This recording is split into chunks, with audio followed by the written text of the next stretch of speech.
ide awal untuk mengolah kelor ini menjadi tepung kelor itu juga melihat potensi yang sudah ada.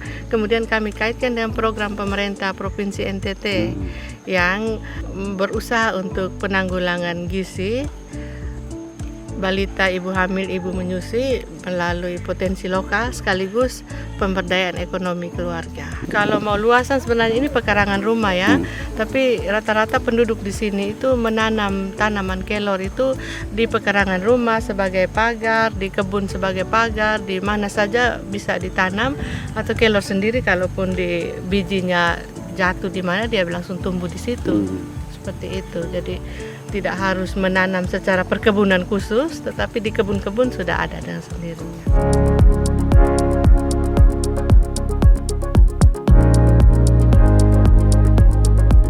Daun kelor atau Moringa oleifera sejak lama digunakan sebagai obat tradisional yang baik untuk mencegah kanker dan menjaga tekanan darah. Daun kelor juga sangat kaya akan nutrisi, diantaranya kalsium, zat besi, protein, vitamin A, vitamin B, dan vitamin C. Selain itu, daun kelor mengandung zat besi lebih tinggi daripada sayuran lainnya. Dan tanaman ini tumbuh dengan subur di Desa Watowara, Flores Timur.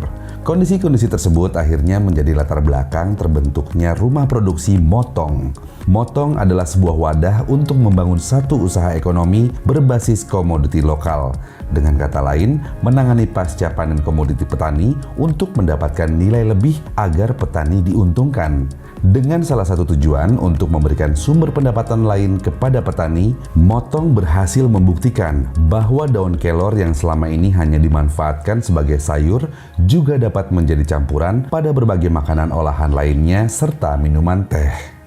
Lantas, bagaimana pemanfaatan dan proses pengolahan daun kelor ini? Ini prosesnya di kebun, sedang pangkas daun kelor di kebun, kemudian daun yang diambil itu daun yang tua. Jadi daun muda 3 pucuk ke atas itu tidak diambil karena dia masih terlalu muda.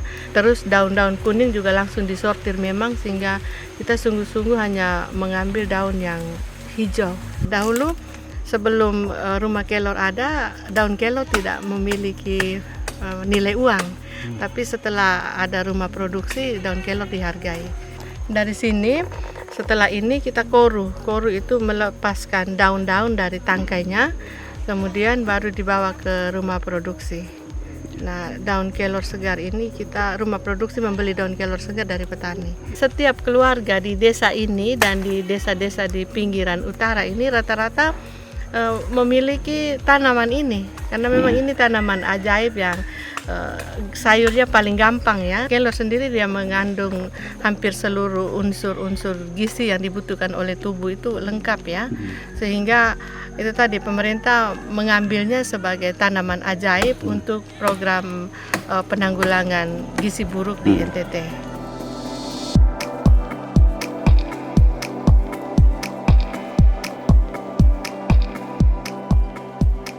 Setelah dipetik dan disortir, maka selanjutnya daun-daun kelor tersebut akan dibawa ke rumah pengeringan Motong yang berada tidak jauh dari pemukiman di Desa Watowara. Rumah pengeringan kelor ini dibangun sejak bulan Maret hingga Oktober 2021 dan pembangunannya merupakan hasil dari kerjasama antara Yayasan Gerbang Alam Timur dan Australian Aid serta Konjen Bali. Selain itu, Motong juga mendapatkan bantuan dari Dekranasda Provinsi Nusa Tenggara Timur berupa 1 mesin pengering, 1 mesin spinner, dan 1 mesin sealer untuk memperlancar produksi teh kelor dan tepung atau serbuk kelor. Dan beginilah proses pengeringan daun kelor hingga akhirnya menjadi produk tepung dan teh kelor. Sudah dikoru, datang timbang, lalu kita langsung bayar cash ke petaninya. Lalu daun kelor yang kita sudah bayar itu kita tebar di atas lengser ini. Tidak terlalu tebal, tipis-tipis saja supaya dia cepat kering. Lalu setelah tebar seperti ini, kita masukkan deh di dalam mesin pengering. Jadi kapasitas mesin ini ada 15 lengser.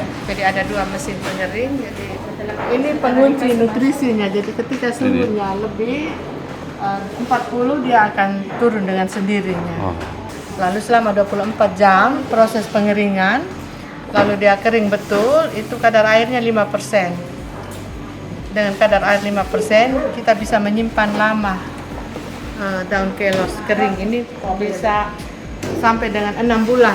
Selama 24 jam pada suhu 35 sampai 40 derajat dia jadi seperti ini. Warnanya tetap hijau. Kemudian ketika diremas dia hancur, itu tanda bahwa dia sudah kering besar. Jadi mesin penggiling ini dia punya ukuran kehalusan 80 sampai 200 mesh.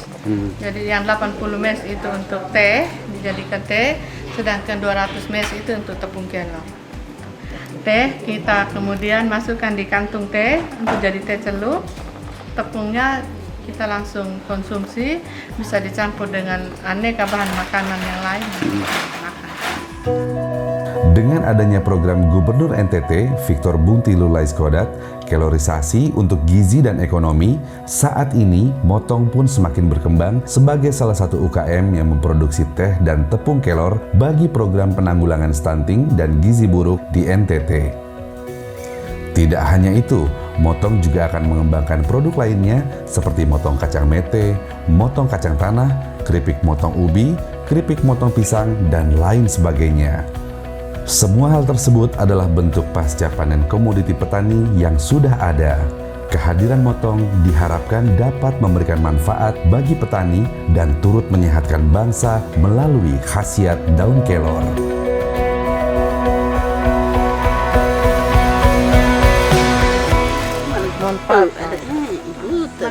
Manfaat sekali ya, sangat terbantu. Uang sabun ke apa, penambahan ekonomi keluarga kan tidak susah-susah daripada apa begini saja ada yang lumayan nggak dapat uang sabun. Nanti uangnya itu dipakai untuk apa? Beli kebutuhan di rumah. Seperti Ya, beli bawang, kopi gula, terutama kan beras lah. Beras. Motong, gizi yes, uang oke.